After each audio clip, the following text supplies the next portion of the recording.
Oh, it's so lovely and sunny. Love this weather. It's amazing. And what time is it? The sun is still shining. And what time is it? It's like 6:30, but this is Wow. Britain. Hi, and welcome back to Love English. So today we've got a rather exciting lesson, and as you can see, we are in a very new location.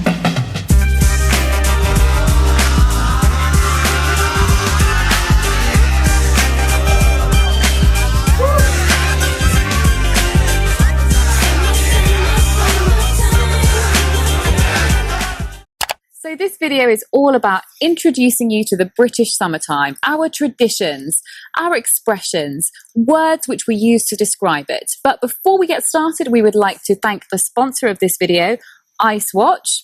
And we are actually modelling some rather gorgeous ice watches. We are modelling them very well, I think, as well, Sabre. We're so modest. So these are their Union Jack version of the Ice Watch. And I have to say, we've been very impressed. They are pretty cool and so British. They really are. We've got the Union Jack on these, and the Union Jack is very cool these days, isn't it? It's very kitsch. It should be. We know. Yeah, we love the Union Jack, obviously. But these watches are actually fantastic because they're also waterproof and they're very cool. And we'd really like you guys to go and check them out. And you can see them on Instagram at Ice Watch. So have a look at those. So thank you very much to Ice Watch. Now, Ice Watch have been very kind, and they've given us these 2 watches to give away to you. If you want to learn how to participate in the competition and win these beautiful watches, then you need to find us on Instagram, Love English UK. Now, this is going to be quite a positive lesson about the British summertime because Britain is in fact experiencing a bit of a heat wave. We really are, and in traditional British form, we're complaining about it. So tell me, Layla, what does a heat wave mean? Well, a heat wave is a period of time, I think it's usually 3 to 4 weeks, they define it, where you've got exceptionally hot weather. Now, in the UK, this is really, really rare. Usually during the summer, we might get, 2 weeks of a heat wave if we are lucky? We're very lucky, yeah. 2 days, 3 days, and then it rains. Right, Sabra, what is the British summertime? What does it mean to you? Well, to be honest, Layla, the British summertime for me is a bit disappointing. Really? Can be. Except for this year, which was, as we have said, exceptional. Normally, I'm like, yes, it's going to be hot because I'm quite an optimistic person. So I'm like, yes, it's going to be hot. And then it gets to July and all I see is rain. Another thing that it means to me is that it's unpredictable. I think the British summertime is quite unpredictable. One day it can be really hot and the next day you're going to need an umbrella. And you're suddenly like, oh, we're having a barbecue. But you barbecue in the rain. So the British summertime for me is unpredictable. But to say one lovely thing about it, for me, the British summertime is very traditional because we have Wimbledon. We have lots of kind of exciting things that happen in our British summertime, don't we? We have I think we have lots of concerts. Yeah. You've got Glastonbury. Festivals. Yeah. We are, and obviously you mentioned the rain. Yeah. What happens at Glastonbury? Well, it rains. Always. It's a mud pit, guys. And this is my, I think. Is that yours? The way I Should we think go of over to Layla's now? So mine was disappointing, unpredictable. I'm going to be positive. Traditional. Now, the British people we're quite stoic, meaning even when there's problems, when there's difficulties, we're strong and we do complain. That's not true. We persevere. We try and enjoy the summer, even if it's not great. Glastonbury, as I mentioned, is a great example of this. During the summer, we have a massive festival where some of the biggest names in pop music, like Beyonce, Kylie, has headlined Glastonbury. I've been to Glastonbury 3 times, I think. Really? Yeah. I've never been. Because I see the mud and the rain and looks like they smell a lot. I didn't smell. Well, maybe a bit. Probably me and all my friends smelt. So, I didn't notice it. But as long as you're with friends. Okay, Layla, what else does it mean for you then, the British summertime? I think it means trying to arrange a barbecue, but worrying about the weather. If people don't know what barbecue means, because recently we had somebody ask this question, what do you mean barbecue?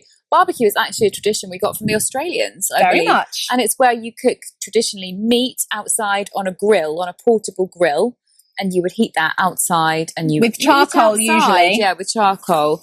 And us Brits, we do love our barbecuing. I love a good barbecue. I'm a vegetarian, so I don't eat meat, but I do, but I do actually enjoy a barbecue. So yeah, sausages and burgers. it's become a British tradition as well, the barbecue.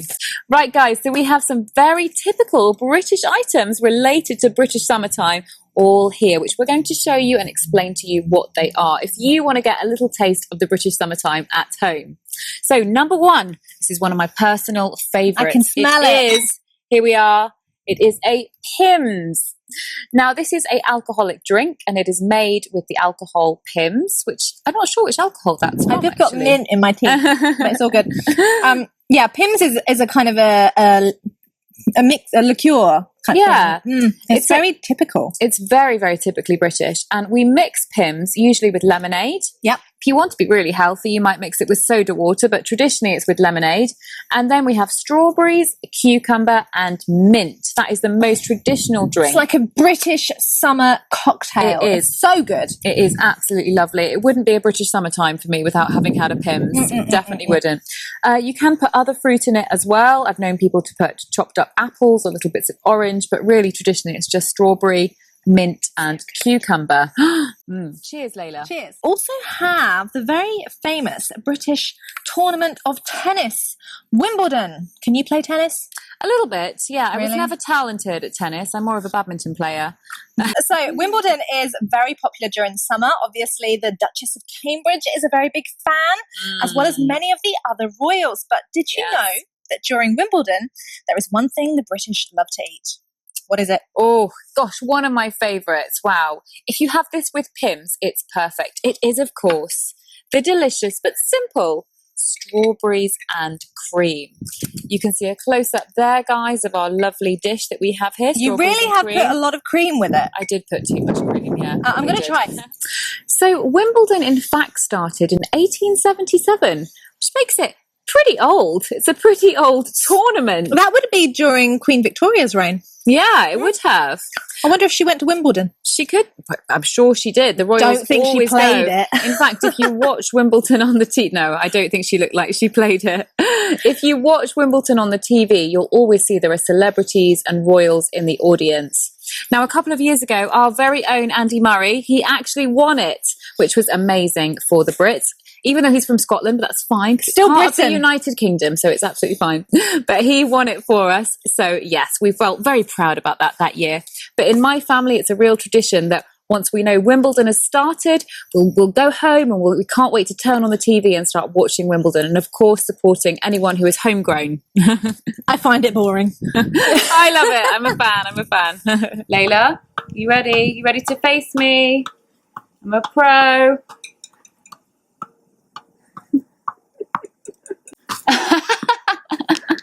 I'm ready. So if you are a fan of tennis, or indeed if you even watch Wimbledon, then let us know in the comments box below.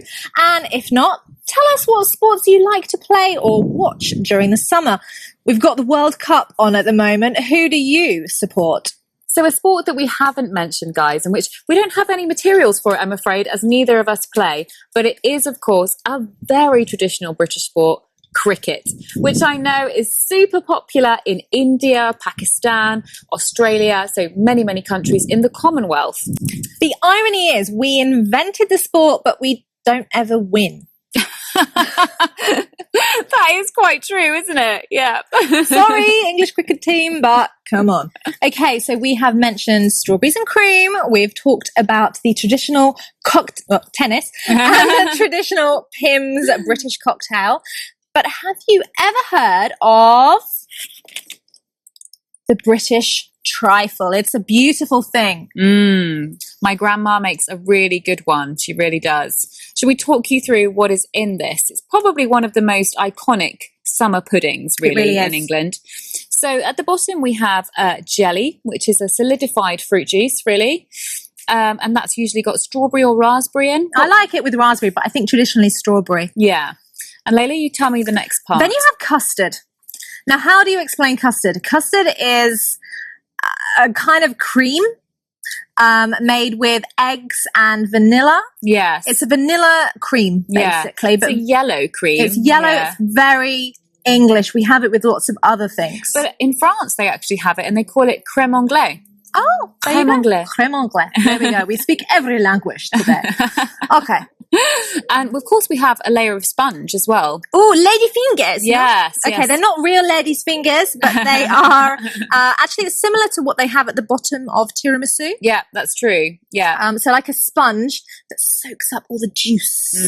So sponge would be like cake, basically. It's basically slim layers of cake which go through the middle. My grandma does not make a slim layer. She puts a lot of cake in I there. like your grandma. She sounds fun. She puts sherry in as well. So then finally the topping is some lovely cream. There's a lot of cream that goes on during a British summer. After having eaten a portion of this, you really do need to go and play some cricket or tennis. This is dessert or dinner tonight, maybe. I Yeah, don't know. perhaps. After this, we might get started on that. So a British summer would not be complete without a few sunburnt Brits. True. It is so true. It's true. I know in France they call us the roast boeuf. The roast boeuf. Yeah. Okay. The roast beef, because obviously when we are in the sunshine, lots of British people have paler skin, so they have light skin, and we go pink. So in our cases, we don't tend to do this, but many British people who do have lighter skin do burn. And get really bad tan marks. So where they wear their costume or their t-shirt, a t-shirt tan. Yeah, that's Some true. pictures we need now. Yeah. And they often look, well, rather silly. So guys, some quick vocabulary about the British weather. Now, if it's a particularly hot summer like we're having in this country, you can actually say it's baking. Yeah. Like an Baking, oven. Yeah, it means when something is cooking. A cake in particular. Yeah, it's baking, so it means it's very hot. Another one, Layla? A bit more sophisticated, maybe. Stifling. Oh, stifling. Stifling, yeah. So hot you can't really breathe. Yes, you can say it's really stifling. Now, sometimes in Britain, it does get quite humid when it's hot, which means the air is damp. So there's a certain Wetness. Yes, there's moisture in the air, but it's still warm. And usually when that happens, the British weather cannot cope with too much of the humidity, so we get a thunderstorm. I love a British thunderstorm. A nice summery thunderstorm clears the air. That's what we say. Yes, we do feels say it clears fresh. the air. Yeah. Now in the UK, as you know, we have mentioned it rains a lot. And hopefully you realise that we have lots of different kinds of rain in the UK. Very often, it's true, very often we would say it tips it down or it Tips. So literally Yeah. like a bucket, like just all the If water. something tips, it means something comes out of another thing all at once. Yeah. So if I tipped water over Layla, I would literally throw all the water over Layla. Would It'd not be quite happy. funny. It would be funny. It wouldn't be. I wouldn't be happy. We could also say chuck it down, pour down. Yeah. Or if you want to say a swear word, yeah, you can say a swear word. Oh. Should we say one? We can beep it and write it on here. Pissing it down. Piercing it down. Yeah. Beep. Yeah, the beep should come during, not after. You're fine. Right, guys. Well, that was our video on the British summertime. We would really like to know what your ideas are about the British summertime. And please leave those in the comments below. You can talk about things that you might have experienced if you've come to England, or just your ideas from your country about what the British summertime is like. And of course, if you would like to win one of these beautiful ice watches with the lovely Union Jack logo, then you know where to go. Visit our Instagram page where we are going to ask you to share a picture and some comments about what it is that you think the British summertime is all about. Make sure that you hashtag British summertime and you include Ice Watch and Love English in your post. We will then choose 2 lucky winners to win these very watches from us, from Ice Watch and from Love English. Thank you so much for watching, guys. I think we're going to start tucking in to this lovely trifle. I don't know what you're talking about. I'm getting the pins. We've got so many lovely things to get started on having a little treat in the sunshine. Thank you so much for joining us, guys, and letting us tell you all about the lovely British summertime. We look forward to reading your comments. Don't forget to subscribe. Click the button below and, well, enjoy your summer. Okay, so that's my bit. So that's my bit. How do you think cricket is played? Let's test Layla. Badly. So guys, quick little test. What's your knowledge of cricket, Layla? Let's see. The English invented it. The Indians are good at it. When do you think it was first invented? 1860. It was the 16th century. Wah, wah, wah. Yes, it's a very old game, cricket. But yes, we did invent it in the 16th century. Are you guys cricket fans? Do tell us in the comments below if you are a fan of the cricket. I want to know who invented the trifle. Can someone Google it? Okay, that's a nice I feel sick now.